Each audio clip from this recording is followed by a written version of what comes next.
You know that feeling, right? That little knot of dread that shows up right before you have to ask your grandchild for help with your phone. You kind of rehearse the question, trying to make it sound like no big deal. But inside, you're worried you're being a bother, or worse, that you should already know this stuff.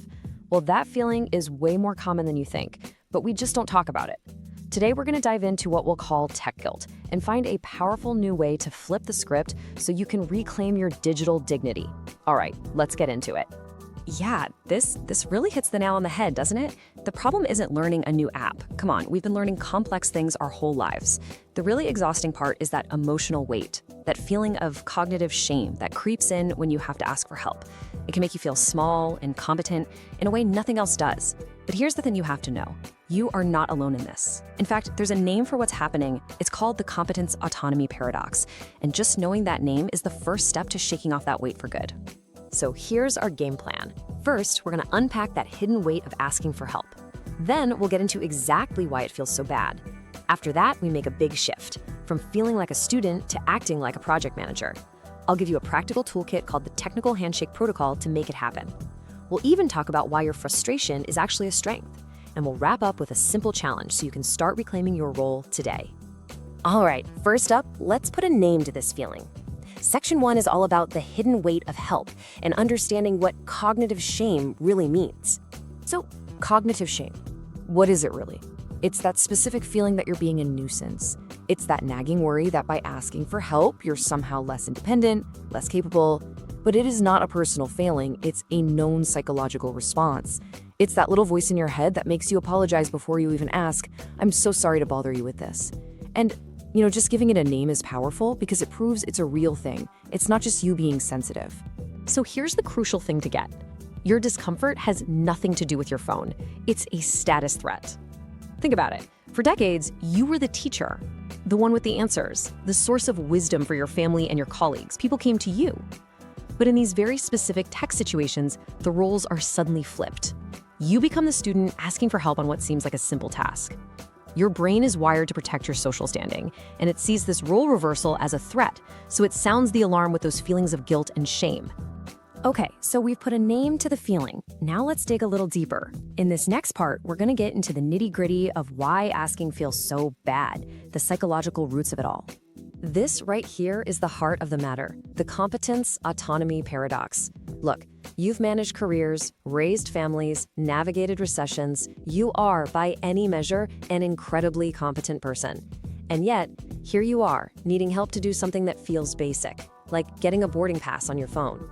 That creates a huge internal conflict between who you know you are, a capable adult, and this temporary feeling of dependency. It's that whiplash that feels so awful. And it's not just you. This feeling is being amplified by a massive shift in our whole society. It's called structural role displacement. Basically, the old rules are changing. It used to be that age and experience automatically meant you were the wisdom holder.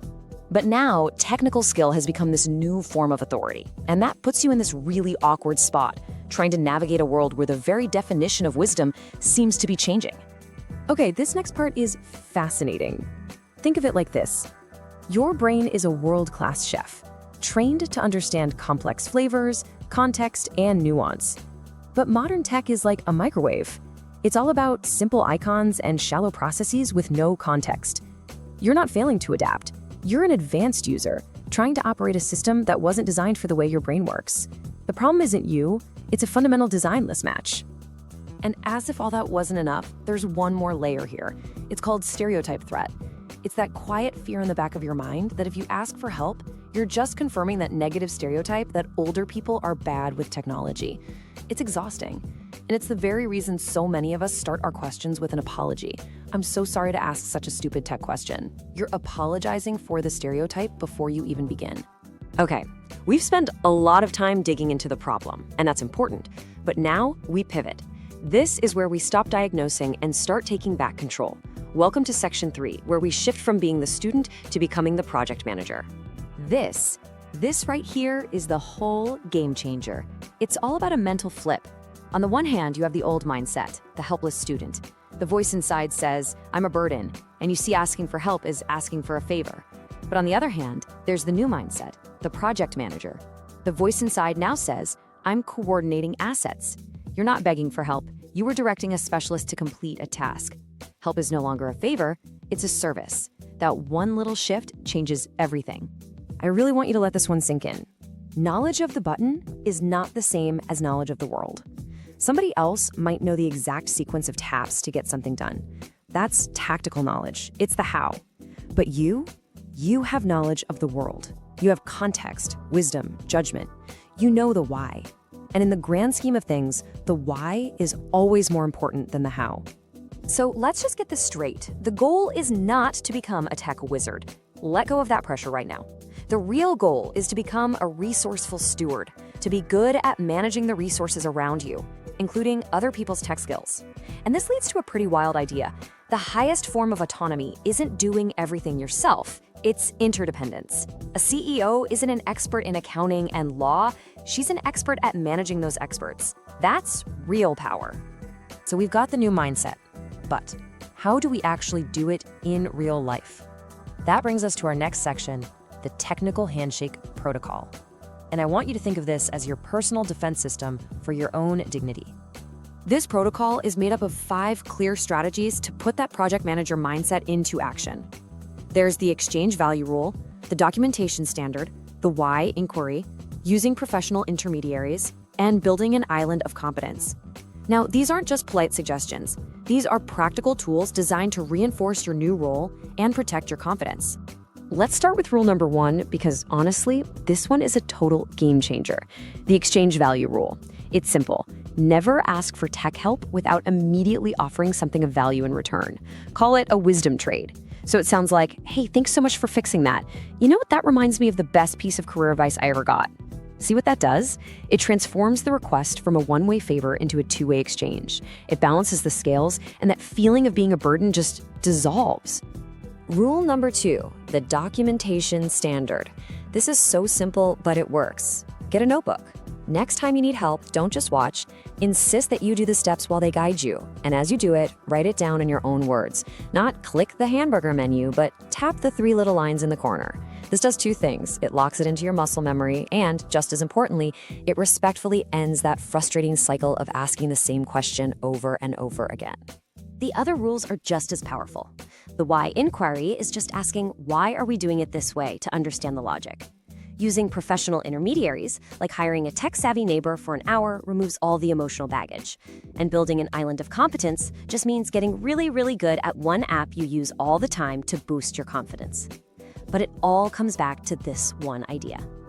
You are the project manager. You're the pilot. You don't need to know how to fix the engine to fly the plane. Now, I want to talk for a minute about that feeling of frustration. It's so easy to turn that inward and think it's a sign of our own failure. But what if I told you that frustration isn't a weakness? What if it's actually a sign of your strength? Let's be really clear here. When you get frustrated with technology that doesn't make sense, it's not because you're incompetent. It's because you have high standards. It's a sign of advanced intellectual integrity. You are a master of context. You've spent a lifetime understanding how the world really works. Now, all you're doing is learning the new and often clunky remote control for that same world. Your frustration is a perfectly valid response from a sophisticated user. And that brings us to our final section. We've talked about the psychology, the mindset shift, and the tools. Now it's time to put it all into action. Let's talk about how to reclaim your role. Let's just lock this idea in one last time because it is so, so important. You are the pilot. The person helping you with the tech is the mechanic. The pilot's job is to know the destination and command the flight. The mechanic's job is to service the engine. A pilot never, ever feels guilty for not being a mechanic. It's not their job. And in the same way, you have every right to direct your mechanic without apology. So here it is, your challenge for the next 24 hours. It's simple. First, pick one small tech thing you've been avoiding because you didn't want to ask. Just one. Maybe it's changing a setting on your phone. Second, ask for help. But do it as the project manager. Use that exchange value rule. And when they're done, offer your wisdom trade. Then just notice. Notice how it feels. Notice how it changes the whole dynamic of the conversation. At the end of the day, this is all about taking back your power and realizing your digital integrity is key to your autonomy. It's about auditing that guilt, really looking at it and deciding it doesn't serve you. It's about anchoring yourself in your true role as the pilot of your own life. So here's my final thought for you. Audit the guilt, anchor the role, and lead your life with the clarity, the confidence, and the calm that you have absolutely earned.